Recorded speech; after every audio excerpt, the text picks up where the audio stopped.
Sejam bem-vindos a mais um episódio do Ablos Podcast. Hoje temos um convidado, vamos colocar ilustre, né? Ilustre, especial. Especial aqui para nós, principalmente para a Ablos, que foi o idealizador e o primeiro presidente, um dos fundadores da Ablos aqui. Receber Tito Bessa Júnior, fundador da TNG, essa marca de grande sucesso aí no varejo nacional, né, Déia? Que bom, Tito, ter aqui com a gente hoje, né? Quem conhece aí a TNG, 4 décadas já no mercado. E eu sou fã e feliz de estar aqui, porque a gente sabe que a fundação da Ablos começou pelo seu ideal. Então, sejam bem-vindos, vamos falar um pouquinho sobre isso aqui hoje. Agradeço pelo convite, fico feliz de poder compartilhar com vocês aqui e com todos que estiverem assistindo aí posteriormente a essa trajetória. De altos, baixos, altos. Normal essa montanha russa. Isso é válido. Vamos falar sobre a montanha russa. Todos no varejo, né? Mas assim, Tito, uma conversa bem descontraída, gente. Vamos falar de TNG, falar de Ablos. Então, queria que você começasse aí contando aí o início da TNG, como que surgiu, a tua ideia, se você tinha alguém junto ou não. Conta aí um pouquinho pra gente como há 40 anos você teve essa ideia. Na verdade, eu comecei nesse segmento... todo mundo fala que eu sou briguento, né? Mas eu comecei numa briga também. Minha origem é de eletrodoméstico. Meu pai tinha assistência técnica de eletrodoméstico. Isso hoje em dia nem existe mais, né? Quebrou um ferro de passar, uma enceradeira, um liquidificador, você joga fora e compra outro. Na época se consertava. Eu tinha uma loja no extinto Shopping Matarazzo, que hoje é o Bourbon, e de repente eu vi construir uma parede na minha frente. Aí eu subi na administração e, nossa, comecei a quebrar o pau. Falei, como que você sobe uma parede na minha frente? O cara vai sair do supermercado, não vai me ver. Minha assistência técnica e tal, e briga.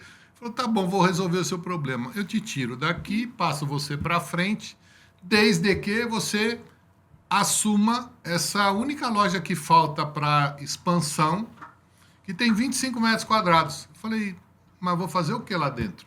Eles estavam fazendo uma ampliação, que era uma galeria que ia se tornar um shopping depois, Shopping Center Matarazzo. Eu falei, não, eu sei que sua mãe, se eu tenho uma loja de bolsa na Voluntários da Pátria, em Santana, você traz para cá, porque a gente não tem no mix. Eu falei, nossa. E aí eu trouxe a loja para lá, nessa briga, né? Foi o acordo que eu fiz, trouxe para lá. E quando eu comecei, o primeiro fim de semana era Dia das Mães. E aí, quando eu faturei nesse fim de semana, ele faturou num fim de semana o que os eletrodomésticos faturavam em um mês. Eu falei, não quero mais consertar, apertar parafuso, nada disso. Entendeu? E aí eu comecei a pensar nisso e aí eu acabei desistindo dos eletrodomésticos, comecei a me dedicar chamava-se Via Lorenzo, na época chamava-se Via Lorenzo. Essa foi a primeira TNG. Era em frente a essa. Chamava-se Via Lorenzo. Aí fui, cheguei a ter 12, 15 lojas da Via Lorenzo, galerias comerciais do Carrefour, tal. Quando o Carrefour iniciou as galerias comerciais, eu iniciei com eles. E aí veio a ideia, um amigo trouxe a ideia, falou, vamos fazer uma loja, na época era igual a Richards. Falei, Richards, que é a Richards? Vamos lá no Iguatemi, olhamos lá, tal. Tanto é que a primeira loja tinha tijolinho na fachada que remetia a Richards. Falei, tá bom, vamos fazer. Ele estava saindo da extinta Natan Joias. E aí a gente fez essa loja. A sociedade durou 6 meses. Eu continuei, né? Ele saiu, eu continuei. E aí eu percebi que era mais fácil a roupa do que o calçado, porque o calçado você calça 39, é 39, não é nem 38 nem 40. Na roupa você é um G, mas às vezes um M te serve. Ou você é um P e um M te serve. Eu falei, é mais fácil a roupa. O meu pensamento foi esse. E aí comecei com a TNG em 1984, foi isso. Eu tinha a Via Lorenzo desde 83, 82, mais ou menos. Via Lorenzo era só sapato? Só sapato feminino e bijuteria. Na verdade, começou como bijuteria, passou depois para sapato. E aí continuei no sapato durante muito tempo e depois decidi me dedicar à TNG, né? Aí ele saiu, ficou eu e meu irmão, aí veio o ano de 1999, eu comprei a parte do meu irmão, fizemos um acordo e a partir daí permaneci sozinho na sociedade. Aí comecei a... Eu sempre, naquela época, os desfiles eram muito importantes e eu achei que para marcas ter um conhecimento maior, o desfile ia me colocar nessa posição, apesar de eu não estar no nicho de um público que desfilava e tal, estilistas. Naquela época tinha muito disso. Aí eu fui, batalhei bastante nisso e o Paulo Scaff, na época, que era o presidente da BIT, me colocou no primeiro Fashion Rio. Colocou no primeiro Fashion Rio e de lá, do Fashion Rio até o final, acho que 2015 foi meu último desfile, mais ou menos, 2016, não me recordo bem. Eu participava de 2 desfiles por ano. Isso eu acho que colocou assim, a marca num outro nível naquela época.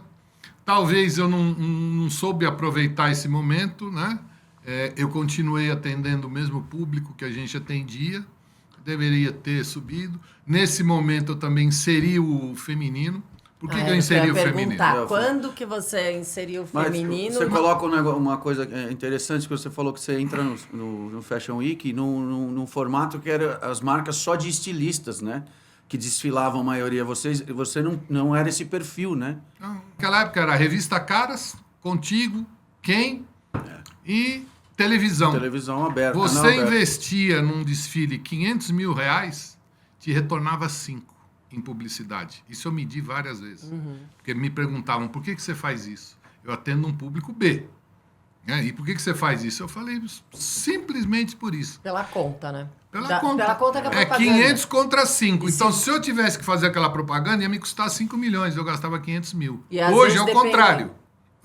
Hoje é o contrário. Você precisa gastar 5 milhões para ter 500 de retorno. Depende da sua estratégia, você ainda saia num lugar que valia muito mais, né? Uma capa, uma nota no jornal. Uma mídia espontânea, né? E aí eu criei uma estratégia que para mim era interessante. Eu pegava as pessoas para desfilar a polêmica da vez. Então vamos dizer assim, a Miss Brasil, na época a Miss Brasil estava em voga, eu ia lá, contratava ela. Foi disputar o Miss Universo, eu contratei ela. No avião, vindo para cá. Contratava, aí passei a contratar o casal da novela das 8, que sempre era, né? Então, se eu pegar hoje a relação de a atriz e atores famosos de novela, não teve um que não desfilou nesses 15 anos de desfile para mim. Não teve um, comprovadamente. Então, sempre era, sei lá, Giannichini e a Juliana Paz. Eles faziam um casal polêmico, eu ia lá, contratava. Então, isso se tornou para a TNG, na época, era assim, era esperado pela mídia. E você tinha mídia. Era uma delícia. Era o seu marketing, né? Era o meu marketing. Meu marketing foi esse, e durante 15 anos o marketing foi esse, e era um retorno absurdo. Eu decidi parar o dia que eu encomendei uma pesquisa e falei, se eu parar com o desfile, o que vai me acontecer como marca? Quando veio eu não sei, devo ter até esse relatório até hoje, falou 0, eu parei no desfile seguinte. Eu já estava desfilando no Fashion Week em São Paulo, porque o tal do Paulo Borges tinha comprado os dois. Os dois, tinha Rio, tinha São Paulo. E ali... Então, essa foi a parte boa. Essa Mas foi a parte deliciosa. Mas me fala do unissex que você estava falando, porque até então você já falou que... Por que eu coloquei a mulher, né? Porque é uma marca extremamente masculina e hoje ela é 100% masculina. Eu anulei completamente o feminino de 1 ano e meio para cá. Hoje ela é só ela voltou masculina. 100% masculina. 100% masculina. Porque na época, em 99, primeiro quando eu comecei a fazer os desfiles eu achava que tinha que ter... Ter uma presença feminina. Teve Naomi Campbell. A segunda modelo que eu contratei para desfilar para mim foi Naomi Campbell. Né? Que hoje, assim, surreal. Quanto cobraria? Imagina. $1 milhão? Paguei $60 mil. E trouxe ela dividiu com a Gisele Bündchen a capa da época das revistas. Foi assim foi um furor. Mas, enfim, eu descobri que nas lojas, e é até hoje assim, 50% da frequência é feminina, de 40% a 50%. Mesmo você tendo uma loja totalmente Totalmente masculina, 50% do que entra é mulher. Então ela entra para comprar, para o homem, para o Entra para namorado, comprar presente. o filho, seja lá para quem for, ela entra para comprar. E quando eu falei, pô, mas 50% eu não estou aproveitando ela, eu quis ter o feminino. E, sinceramente, foram 15 anos de feminino, 20 anos, que eu nunca ganhei dinheiro com feminino. Sempre foi um resultado hiper negativo. Porque, primeiro, a mulher só comprava oportunidade, só comprava na liquidação, e eu nunca tive mão do feminino. Então, eu assumi que realmente a TNG, o DNA da TNG, é uma marca masculina e deixei ela hoje com o DNA da sua criação. E agora, quando a gente fala assim, né? Eu vi ali a primeira TNG, mas eu vi também logo, né? E a gente é acostumado. Desde o começo você já tinha esse logo que você usa hoje? O leão? É. É um leão, né? Ninguém. Às vezes leão? Não, confunde, mas é um leão. É um leão. Cabeça. Aí é um corpo, é um leão estilizado. Mas Agora você sempre teve, desde a abertura? Não. O leão foi. Eu pedi para um. Ele tem até uma empresa, o Rafik, ele tem uma empresa especializada nisso, é professor de faculdade e tal. Eu contratei ele na época para ele desenvolver um símbolo, que eu achava que eu tinha que ter um símbolo, né? Porque só a TNG tinha que ter um símbolo, como todas as marcas lá fora têm, algumas aqui têm, o próprio Sidewalk tem o canguru e tal. Eu queria um símbolo. E eu tô um dia, de repente, minha gerente de marketing liga para mim e fala, vem aqui que a gente achou. Vem aqui, o escritório dele no centro da cidade. Eu falei, como achou? Achamos. Você vai amar, você vai amar, você vai amar. Eu fui para lá, era esse logo do leão. Ah, é muito legal. TNG quer dizer o quê, a sigla? Alguns dizem que é Tito não gasta. Eu já te falei né? isso, né? Tem isso? Você não sabia disso? Não, eu esse tava é numa novo. uma viagem, nós em Brasília, eu e ele, e aí eu não sei quem perguntou, eu falei, Tito não gasta. É o mercado que diz, né? Quem disse isso na época foi Joel Campanati, superintendente do Parque Shopping. De tanto que eu ia chorar lá, foi a minha terceira loja. Tanto que eu ia chorar, ele falou, pô, eu já descobri por que TNG, Tito não gasta. Mas, na verdade... O T deve ser de Tito, né? O T é Tito, o NG. Na verdade, eu falo que hoje remete a um teenager, mas a verdade, que é o T de Tito e o NG são as iniciais do nome do primeiro sócio que eu tive na época. Entendi. Entendeu? Mas, como o sócio saiu depois de 6 meses, para mim não ter que explicar muito isso, é melhor falar que é de teenager. Então fica mais bonitinho até. Tá certo. Você falou agora, né, que você ia chorar lá nos shoppings em Brasília. A TNG também teve uma expansão rápida, né? Sim. Quando resolveu, você falou, né, rapidamente a sua história, mas conta pra gente um pouquinho como que foi sua expansão para essas outras praças, né? Brasília, Belo Horizonte, enfim, Curitiba. Então, na verdade, na época, eu sempre tive, né? Desde quando eu comecei no comércio, o meu sonho era ter muita loja. Então, na época eu achei que ia ter muita oficina de eletrodoméstico e tal, e depois eu descobri a moda, eu falei, não, eu quero muita loja. Minha ganância era essa, ter muita loja. Então eu fui ver, quando eu já tinha algumas lojas da Via Lourenço, da TNG, eu fui ver no Shopping Paulista, estava construindo e tal. Quando me apresentaram a conta, eu percebi que o dinheiro, que naquela época ainda se pagava ponto, né? Se pagava ponto. O valor do ponto do Shopping Paulista, eu conseguiria montar 4 ou 5 lojas fora de São Paulo. E foi esse caminho que eu fiz. Então, fui para Brasília, Belo Horizonte, Curitiba, interior de São Paulo, Ribeirão Preto, tal. Fiz isso. E aí, essas lojas me deram suporte para vir para São Paulo e começar a montar as lojas nos principais shoppings de São Paulo, que naquela época, como eu digo, ainda se pagava ponto. Hoje se paga ponto em Alguns empreendimentos. 5 ou 6 empreendimentos. Então, na no verdade, Brasil. as TNGs não estavam posicionadas em shoppings quando você foi no Não, Paulista. estava em shopping. Mas Estava não- em shopping. Estava em shopping, mas não shopping de muita expressão. Entendi. O shopping de expressão que eu tinha na época era o Shopping Morumbi, no Piso Lazer, em frente à praça de... Alimentação. Não, em frente... Dos brinquedos, né? de patinação. Patinação, Tinha uma é. patinação no Patinar gelo. gelo. No gelo, eu tinha uma loja lá e naquela época, aquele ponto, não tinha... eles não cobravam a luva, né? Então eu entrei no Morumbi e depois, lógico, hoje qualquer lugar do Morumbi você tem luva para pagar. Sim. Então era a loja mais importante. Tinha lá, depois eu fui para Brasília, Shopping Matarazzo, Shopping Ribeirão, Shopping Miller de Curitiba, e assim foi. Naquela época não tinha tanta concorrência. Os shoppings, quando eu fui para Brasília, tinha 30% de vacância no Parque Shopping de Brasília.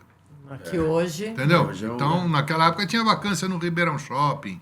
Aonde você ia, tinha uma certa vacância. Então, a coisa Tinha as estava começando. oportunidades, Tinha as né? oportunidades. E aí eu soube aproveitar, fiz um número de lojas expressivos e, enfim, cheguei a ter mais ou menos 183 lojas próprias.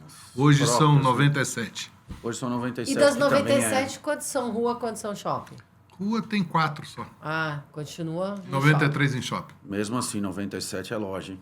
É loja. É loja. Mas quem sabe a gente bate Não tenha dúvida. os 200. Que É. é o Vai sonho. passar, vai passar. Porque os isso 200. não muda nunca, né? A ganância Não. que a gente tem, na Não sei se verdade, própria, mas... é o Mas combustível. acho que o próximo passo aí é estudar um projeto de franquia. Mas está no radar já. É isso aí. Deixa passar primeiro a tempestade agora. Ah, já Aí faz a gente estuda. propaganda. Não, o furacão já passou, né? Não, o furacão que, na verdade, né? Aquilo que eu brinquei. Eu passei por todas as situações que houveram no país, né? Plano Collor, Cruzado, Cruzeiro, Bresser, tudo. Por fim, só faltava a experiência de uma recuperação judicial. E ela veio aí, ó. Pós-pandemia, ela veio como uma necessidade. Eu costumo dizer o seguinte, é uma recuperação comercial. Ela tem o nome de ser uma recuperação judicial, é lógico. Foi necessário fazer para me dar continuidade na história que eu tenho de 40 anos. Era a única saída que existia para dar continuidade, né? Por tudo que uma recuperação judicial pode te propiciar, mas recuperação judicial, eu aprendi com um dos consultores que me ajudou, ela não é uma corrida de 100 metros, é uma maratona. E você precisa estar preparado para enfrentar a maratona. Porque todo mundo tem na cabeça, primeiro que tem o preconceito da recuperação judicial. Eu acho que nos últimos 2 anos isso está acabando um pouco. Estados Unidos, o tal do Chapter 11, já é muito conhecido, que é a nossa recuperação judicial aqui, né? Mas lá ninguém tem vergonha de pedir. E aqui as pessoas têm vergonha. Tem vergonha, acha que no dia seguinte é como se contraísse uma doença incurável. Que é contagiosa. Eu também né? tinha isso. Nós conversamos Eu sobre também tinha isso. A gente conversou bastante sobre isso. Eu conversei bastante com o Mauro sobre isso. Então, eu também tinha esse preconceito que uma recuperação judicial, eu estava acabado, era uma derrota, eu ia ser entendido como fracassado, e não. Uma recuperação judicial, desde que ela seja feita da forma como eu falei. Você se preparar para uma maratona e saber que ao longo do caminho vão ter alguns obstáculos que você precisa ter muita resiliência para enfrentar, vamos dizer assim, é uma medida que você pode recuperar uma empresa. Fortalecer né? novamente. Fortalecer a ela função novamente. dela é isso, né? A função da recuperação é isso, né? Mas que as pessoas, às vezes, esperam tanto para entrar numa recuperação, que Por a hora esse que medo entra que não você tem está dá mais falando. tempo. Mas é Não exatamente dá por mais causa tempo. desse medo, desse preconceito. Então, mas às vezes 1, 2 anos. Eu mesmo, para ser sincero, minha recuperação judicial devia ter sido feita em 2015, 2016. Nada disso, eu tinha amargado todo esse período aí, que eu amarguei quase que 5, 6 anos de você enfrentar tudo que eu enfrentei, né? Por não querer usar esse caminho que a lei te permite. Mas a recuperação judicial é boa? É boa. Tem casos de sucesso, tem casos de insucesso. Quando você entra até num Google, você vai lá dar o Google. Recuperação judicial. 75% se dão mal, 25% se dão, vamos dizer, se recuperam. Ou 77 com 23, eu não sei. Na época entraram no Google, eu lembro que minha família ficou apavorada. Mas tá aqui, minhas sobrinhas, aqui, tio, 77 dá errado, tal. Eu falei, então, vamos torcer para você ficar nos 23, entendeu? E até agora a gente está conseguindo. Vamos ver se... porque tem muita gente a gente que sai confunde. do outro lado melhor do que entrou. Tem muita gente que confunde, porque às vezes é o que você falou, demora-se tanto. Ou que não é o caso de recuperação, porque a empresa já está falida, E aí o cara tenta a recuperação judicial para que você tenha aquele período, mas ela já está falida. Não tinha. Né? Então não adianta. E o varejo não tinha esse problema. Quando a gente conversou, a gente tinha luz no fim do túnel. Nós estava vindo de uma crise da Dilma, correto? Aí veio pandemia, que sem precedentes, mas a gente tinha luz. Se começou a sangrar, não espera ficar anêmico. Entendeu? Fazendo um paralelo. Se você já começou a sangrar, procura um médico. Isso é igual uma doença, né? Se você sentiu algum sintoma e você acha que você não vai conseguir tomar qualquer tipo de remédio de farmácia e se curar, procura um médico. Porque vou fazer esse paralelo com a doença. Se você não procurar um médico, aquilo pode te contagiar o corpo e você morre. E você procura um médico, ele vai te receitar antibiótico, ele vai te receitar, vai te colocar soro na veia, vai te fazer anti-inflamatório. Anti-inflamatório, e você vai para casa e começa a se recuperar. É igualzinho, o processo é idêntico. Estou com sintoma, fui lá, tomei uma Novalgina e não melhorei. Então é melhor eu ir para o hospital. Vai para o hospital, pega um bom médico, ele vai te dar a receita e você vai procurar o especialista. Você precisa, em uma recuperação judicial, ou um momento desse, ou seja lá o momento que for na vida, não recuperação judicial, doeu, procura um especialista. Essa é a mensagem que eu posso deixar. Não é só para a recuperação judicial. Doeu, procura especialista. Para mim, o meu grande erro foi, começou a doer e eu não fui no especialista. Eu me achei autossuficiente para resolver os meus problemas. E nunca procurei um especialista lá atrás, como eu falei já antes. Eu, em 2015, deveria ter ido no especialista, ver os prós e os contras, e hoje, eu brinco, talvez eu tivesse tirando férias em Mônaco. Né? Porque o que aconteceu comigo 5 anos, de 2014 a 2015 até 2019, foi desumano. O que me fizeram foi desumano. E se eu tivesse buscado um especialista, eu teria saído dessa situação, mas de uma forma muito mais tranquila, independente de ter batido de frente com uma pandemia inimaginável, né? Que acelerou qualquer outro tipo de processo. Caminha por isso por má gestão. Se você erra na gestão, você vai. A farra do crédito do passado ajudou a tampar um pouco, né, as ineficiências de dentro da empresa, e você vai nessa farra, você tem muito crédito, todo mundo te dá crédito e tal, aí daqui a pouco todo mundo te puxa a corda, mas é o que eu digo, eu errei na gestão, porque senão eu não estava atravessando o que eu atravessei. É erro de gestão. As pessoas têm dificuldade de falar isso, eu não tenho zero de dificuldade de falar. Se eu tive que recorrer a uma recuperação judicial, foi porque eu errei. Se eu não tivesse errado na gestão, eu não estaria em recuperação judicial. Muita gente passou pela pandemia, passou por uma série de coisas. Lógico, a pandemia acelerou ou prejudicou todo mundo, não tem dúvida que prejudicou todo mundo. Como também ajudou muita gente que estava na situação completamente inversa. Tem muita gente que estava em situação péssima e pós-pandemia saiu assim. Voando. Eu conheço alguns casos, voando e vai voar até o resto da vida. Né? Isso aí. Eu conheço alguns casos nesse sentido, em alguns setores, que não foi o nosso. Não. O nosso não. Eu não conheço ninguém que saiu da pandemia sem estar arranhado. Bom, eu tinha lojas que eu tinha que ter fechado lá atrás, 10 anos, 8 anos. Não tinha loja que eu tinha que continuar com elas. Né? Seja por N motivos.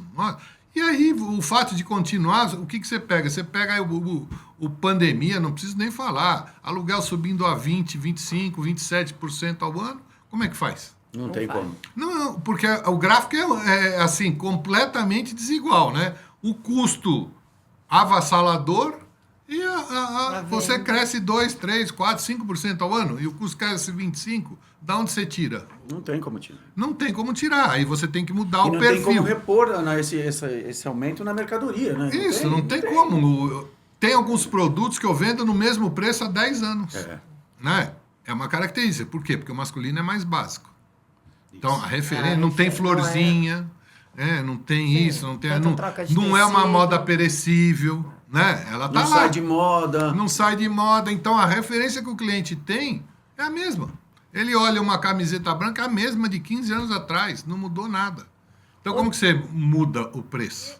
É um aprendizado, porque tudo vira um aprendizado, claro. Não tenho Então, dúvida. agora, o que você está vendo dentro da sua operação como estratégias? Até falando assim, você teve que mudar a gestão, porque quando você está falando que você tem aí mais de 90 lojas, 4 décadas, né, trabalhando no mercado de varejo, claro que você, dentro de você, você sabe colocar certas táticas. Mas depois da recuperação digital, você mudou isso. E como que você faz isso com pessoas logo abaixo de você para poder gerenciar? Porque não é pouca loja, né? A gente está falando aí de um trabalho que você tem que ter esses mentores abaixo de você, esses gerentes abaixo de você, para poder fazer acontecer. O que você mudou dessas estratégias? Não, mudou.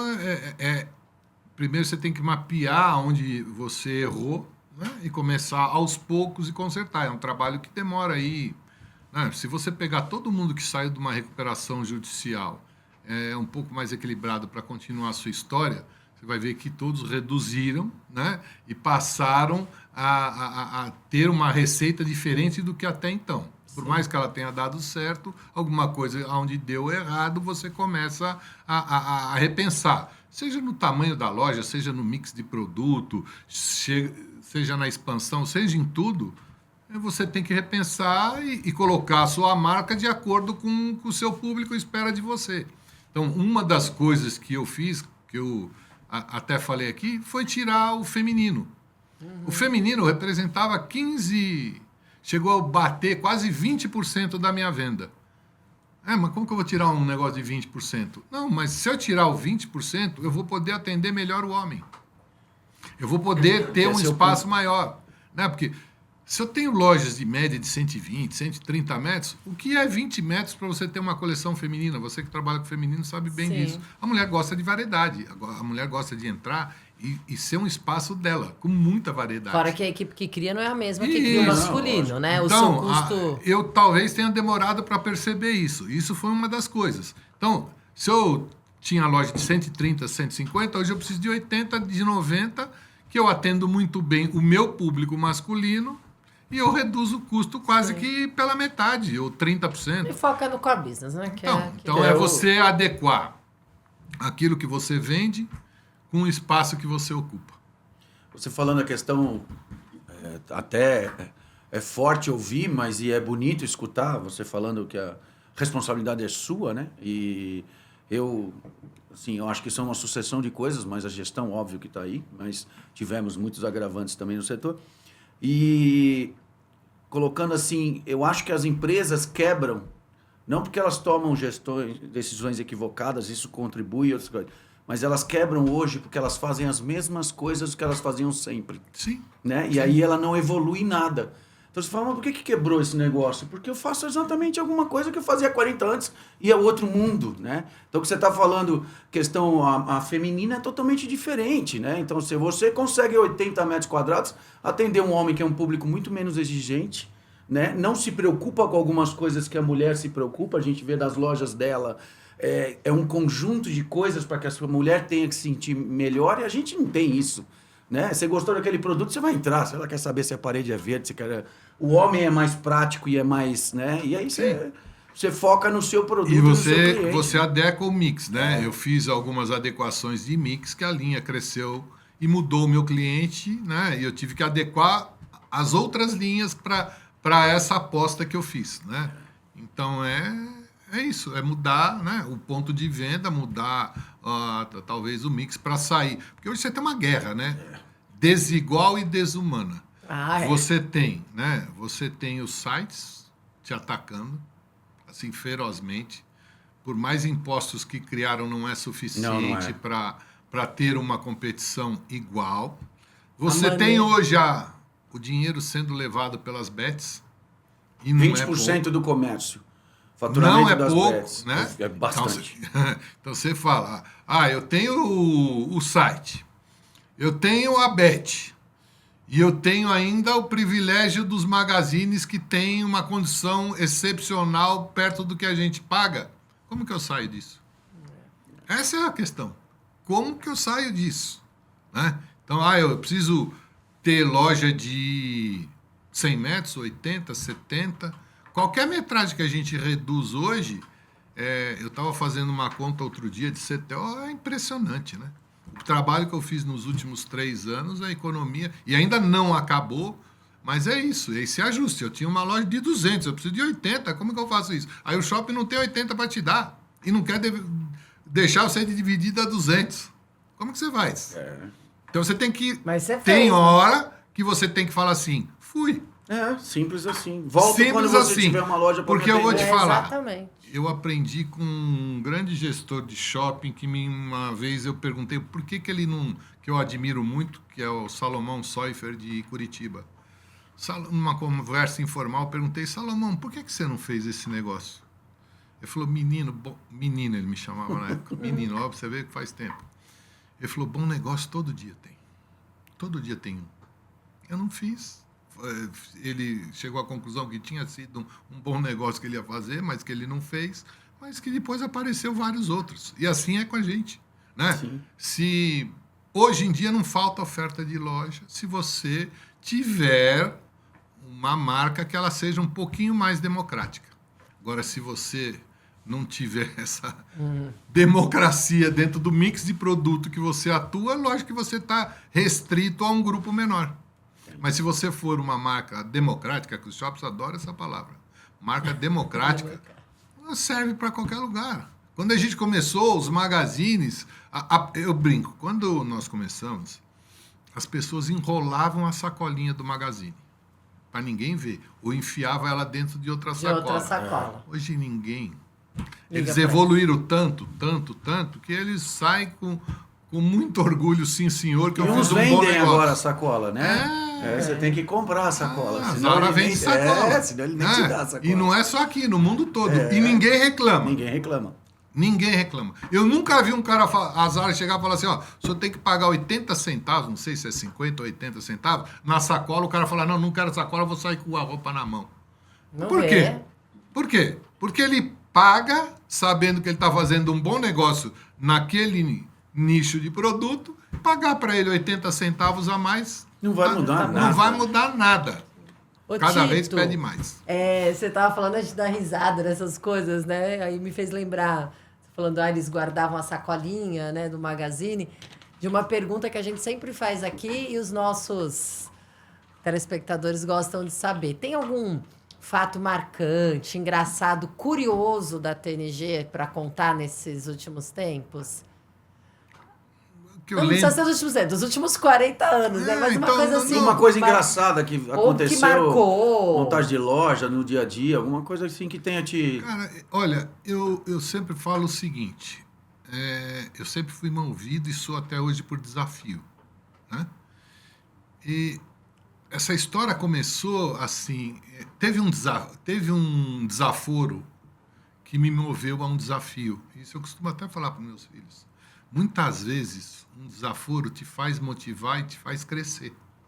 Na época, o desaforo que eu tive foi que eu quis montar uma loja em São José dos Campos, no Center Valley, e na época, se não me engano, chamava-se Bernard Kaplan. E ele, na época, ele falou assim, não, a TNG não. Eu vou preferir essa outra marca. Eu vou falar a marca porque quase que não existe. Mr. Kit. Eu não quero a TNG, eu quero a Mr. Kit. Eu falei, um dia esse cara vai pedir para eu montar a loja. E aquilo foi tão marcante para mim, que foi aquilo que me deixou assim, mordendo a ponta da mesa. Entendeu? E ele chegou... Chamou. Pediu. Chamou. Pro mesmo shopping. Não, shopping eu tô até hoje. Tá até hoje lá. Não ele, mas a equipe dele depois me chamou para vários lugares. Vários lugares.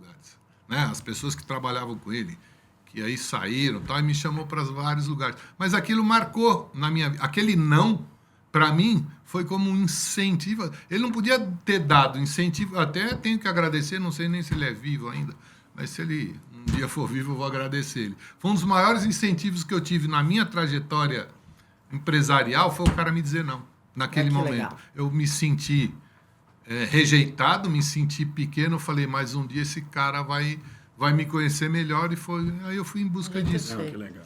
Entendeu? Agora, a gente está aqui num podcast da Ablus, né? Associação Brasileira de Lojistas, Satélites e Shoppings. E você é o idealizador disso, né? Então, assim, a gente estava lá desde a fundação, eu, a Andréia, né? A Dani. E queria que você contasse para a gente aí a sua inspiração para isso, o que te motivou. E eu tive esse sonho de verão, foi que o setor se unisse a ponto da gente ter um respeito que nunca tivemos. Mas não era... muito se falou que o Tito formou uma associação para brigar com o shopping. Não formei para brigar com ninguém. Nunca foi a intenção. O objetivo está lá muito claro no estatuto, né?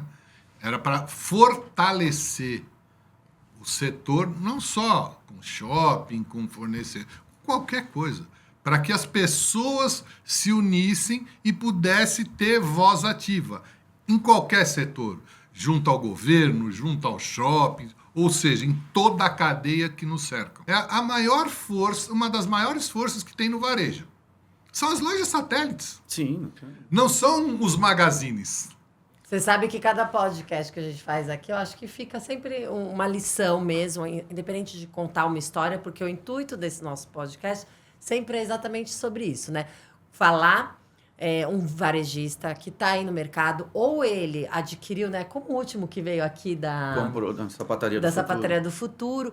E quando a gente fica falando tudo isso, porque a gente está aqui para discutir isso, que é o nosso varejo, né? E somos 100% nacional, apesar de alguns quererem operar fora, o que a gente mais pensa não é só, né, para o nosso umbigo, é exatamente o que você falou, porque eu lembro exatamente no dia que você colocou dentro de uma sala 96 pessoas que são totalmente donos dessas empresas de varejo, e o que a gente quer? O que a gente quer é exatamente melhorar para o nosso país, para o pessoal que trabalha, né? Então, é uma união de forças. E agora eles estão lutando para acabar com o Simples.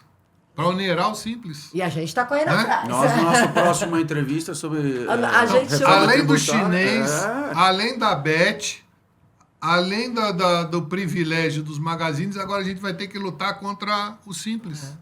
Eu acho assim... assim... todo dia é uma surpresa. Dia é uma o governo surpresa. tentando Então, fazer alguma vamos coisa. lá. Vai acabar com o Simples, né?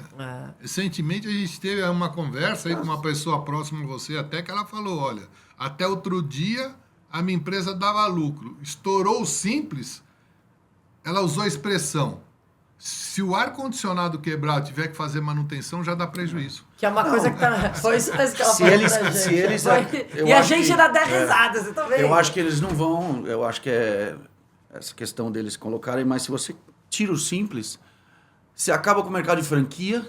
Isso. Você acaba com todos os mercados de franquia. Você acaba com esses pequenos comércios. Ou seja, eu acho que essa reforma tributária, eu acho que ainda vai ter muita alteração, muita mudança e muita... Vai ser porque, o próximo podcast. O próximo podcast vai ser desse bom. aí, que eu quero uma situação. Mas, voltando um pouco a falar da Ablus, quando eu coloquei para você que a gente está num patamar diferente de união, é que a gente tinha zero, correto? A gente tinha zero, não tínhamos nada, nós não tínhamos representação, a representação visava outras situações, né? Isso tudo deve-se à formação da associação, onde as pessoas estão lá, praticamente todos os fundadores estão, todo mundo que estava naqueles 90 ali, eu acho que saiu um ou dois, que fechou, na verdade, fechou que vendeu ou saiu e tal, mas está todo mundo ali, nosso grupo e tal, então eu acho que isso é muito importante para a associação, para associativo, para a gente ter essa voz. Eu vejo, nós tivemos com o vice-presidente há 3 semanas atrás, aqui na sede do BNBES, falando sobre as bets, e depois da nossa ida lá, do IDV e das outras associações que estavam, é que deu esse barulho todo aí. Nós demos a informação ali, o Banco Central ratificou dos 3 bilhões do Bolsa Família. Isso é inadmissível, né? O ministro Haddad falou, a gente não pode limitar o gasto do dinheiro do cidadão. Do Bolsa Família nós podemos sim. Aquilo é para tirar a pessoa da linha da miséria. Ele não pode apostar na bet. Né? Então, assim, é vergonhoso. Não, a bet é avassalador. É avassalador. E os números são 20% do comércio está sendo jogado em bet. Então, é o mesmo dinheiro, não tem dinheiro novo. É 21 bi por mês. Ninguém não é tá... Isso. O jogo da loteria, eu vi isso outro dia, uma publicação. É 21 bi ano. Isso. As bets levam 21 bi mês. Mês? E é 3 bi de Bolsa Família mês. Então, assim, esse dinheiro Vamos não é que é um trabalhar dinheiro que está mais, né? entrando agora. É um dinheiro, é o mesmo dinheiro. Então, assim, tá deixando de comprar a TNG, tá deixando de comprar na Greg, tá deixando de comprar aí no mercado, na padaria. Sim. Né? A gente viu, o IDV fez um estudo que os jovens não fizeram matrícula na faculdade, porque o dinheiro que eles tinham para matrícula, eles jogou no bet.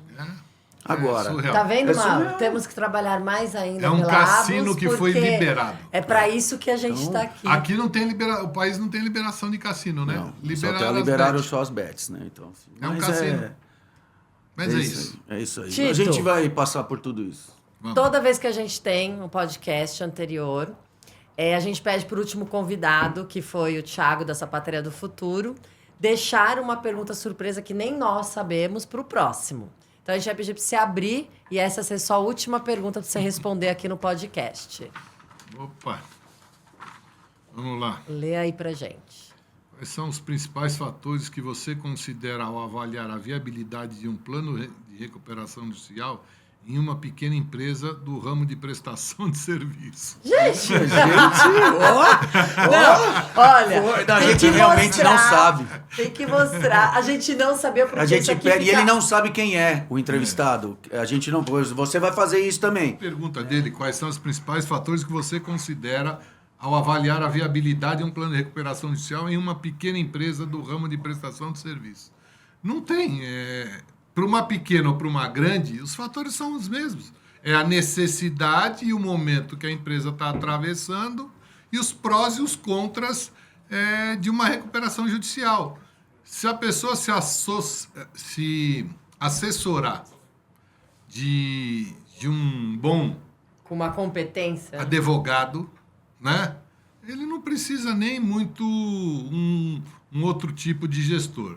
Ele vai saber os prós e os contras e ele mesmo vai avaliar, principalmente se tratando de uma pequena empresa. Né? Tanto para grande quanto para pequena, a receita é a mesma.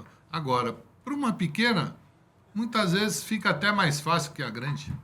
Né? Porque um advogado consegue instruir ele a fazer esse plano. E quando é grande, aí vem a advogada, vem a assessora, aí vem uma vem uma escola de samba toda junto. Não precisa. É isso né? aí. Só um mestre de bateria dá conta.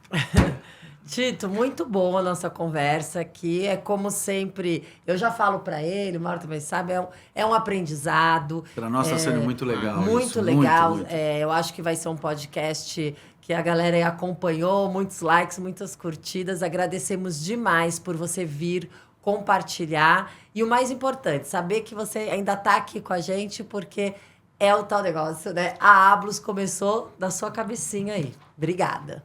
Encerramos aqui mais um episódio do Ablus Podcast, com a presença aqui ilustre, Tito Bessa Júnior. Agradeço muito sua presença aí, compartilhar essa tua história, dessa empresa que é uma referência aí de marca aí no nosso varejo, 40 anos. Muito obrigado mesmo. Muito bom. Ficamos felizes e sabendo que aqui, né, acabei de falar que vai ser um podcast bastante repercussão. Quero aproveitar e falar para vocês seguirem a gente nas nossas redes sociais e não se esquecerem de se inscrever no nosso canal do YouTube, porque lá, além de acompanhar essa entrevista que vocês estão assistindo hoje, tem todas as anteriores que são muito bacanas, histórias do varejo. Obrigada, Tito. Mais uma vez, obrigado a vocês, tá bom? Muito bom. Certo.